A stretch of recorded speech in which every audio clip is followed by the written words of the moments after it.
Today on Ridge Roamer, we're going with the 15-tooth sprocket on my IBEX 450 to get a little better top end as far as keeping the RPMs down at interstate speeds.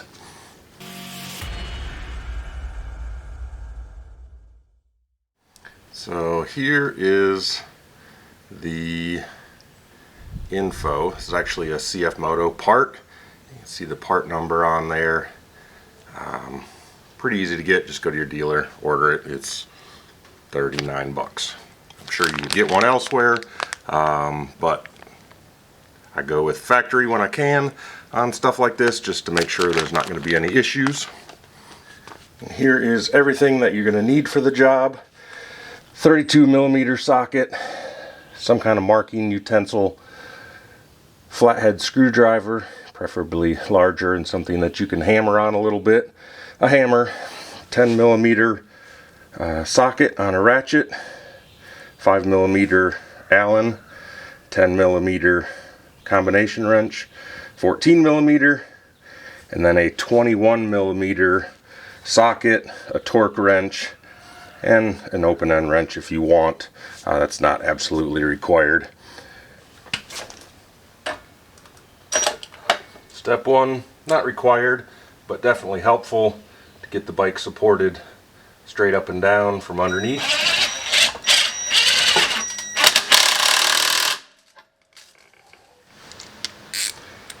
Next, we're going to take a 10mm, just remove our shift linkage so it's out of the way.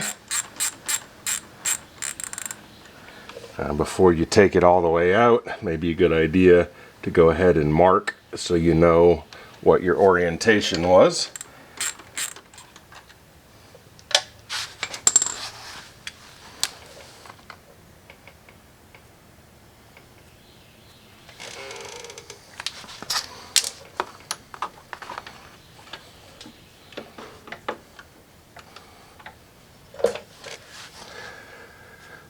Next, we're going to remove the cover off of the front sprocket. 5mm Allen.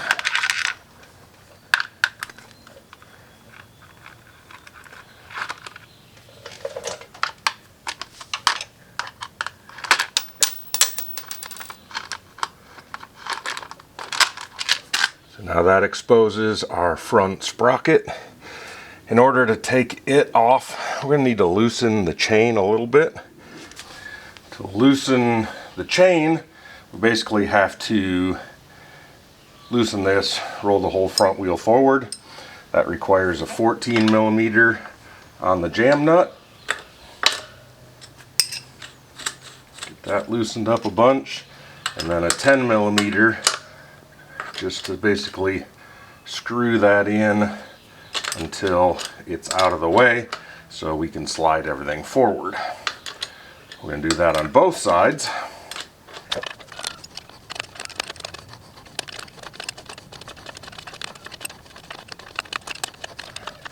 Once you've got your tensioners out of the way a little while, you can get your 21mm wrench, or you can use a socket with a ratchet on this one.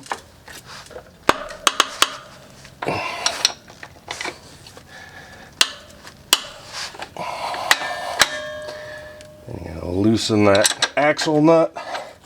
That's going to allow your wheel to slide forward, giving you a little slack on your chain. Now that we've got that slack in our chain, we're going to get in here with a flathead and open up this washer that's been bent. Sometimes that's just to lock it. Sometimes you can get in there and just pry it. Sometimes you're going to have to get a hammer.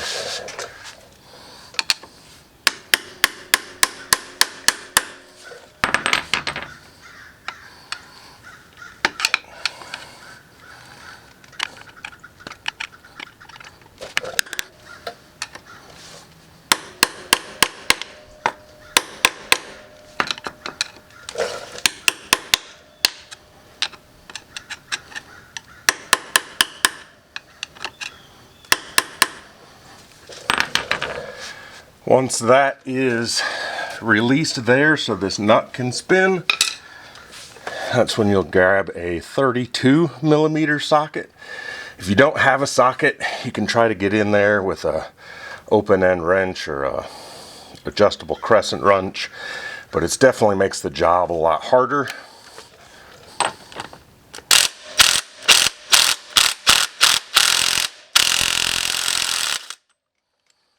Bunch of Loctite on there. Basically that nut slides off.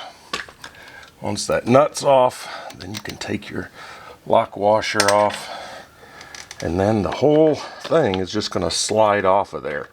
Now it does specify, this here says outside, so it does matter, but we're just going to pull this one off, use that slack in the chain to get it out of there. Take the 15, put it in its place, and slide it right back on the shaft. There we go. Once that slides on, just going to put our lock washer right back on, as well as our nut.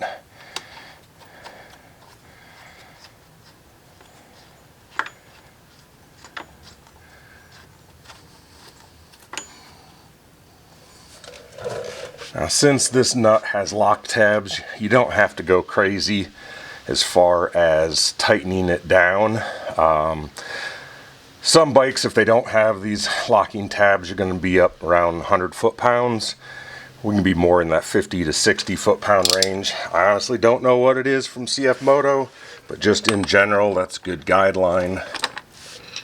Once you've got that torqued down, then you're just going to take these same tabs here and fold them over, which again you can just do by prying with the screwdriver. Two different sides opposing, and that will keep that nut from backing off at all. Now we're basically going to go in reverse as far as getting everything put back together. Doesn't matter whether you put all this back on or adjust your chain next. So again, just grab your sprocket cover, get it slipped back in there, get the holes lined up, grab your 5mm,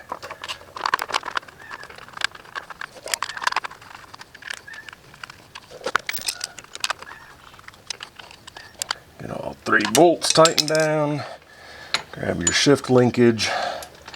Again, this is why I made a mark here to ensure that I would get it back in this right spot. Put our bolt in to secure it.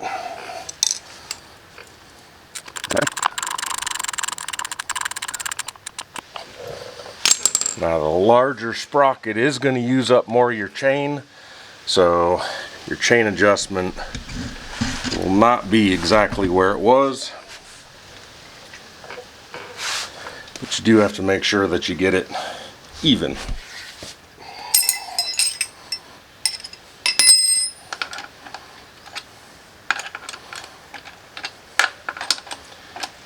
I'm going to work on the chain side first.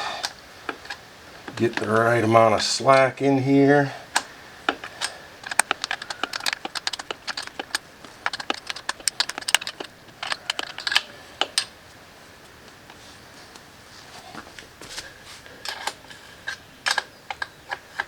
Again, I'll make sure the other side gets adjusted the same.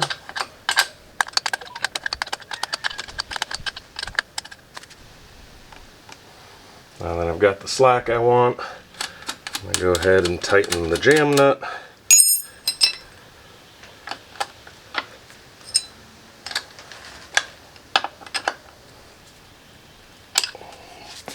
Again, I'm going to make sure my adjustment is exactly the same here as on the other side. Tighten down this jam nut.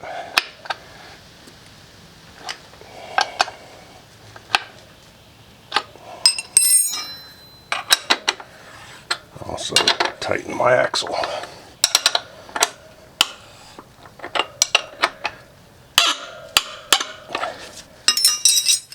So make sure you torque this as well. Torque on the rear axle nut for this motorcycle is 110 Newton meters, which is just a touch over 80 foot-pounds. There we go. Now with everything put back together, we'll have to take it for a spin. We can do a little basic math here. It did have a 14 tooth, now it's got a 15. So if I do 15 divided by 14, that'll give me my percent change that I'm making here. It comes out as 1.0714. So that's going to be a 7.14% increase in the rotation of the rear wheel for every engine RPM. So going backwards, 14 divided by 15 should be 93% of what my engine RPMs were at 70 mile an hour. They're gonna, whatever they were before, now they're going to decrease by that 7%, get us down to 93% of what we were doing. So a little easier on the engine for those of us doing higher speeds on our IBEXs, but it's not so drastic that it should have a major effect on off-road. Hope you all have a great day. As always, ride safe, roam more.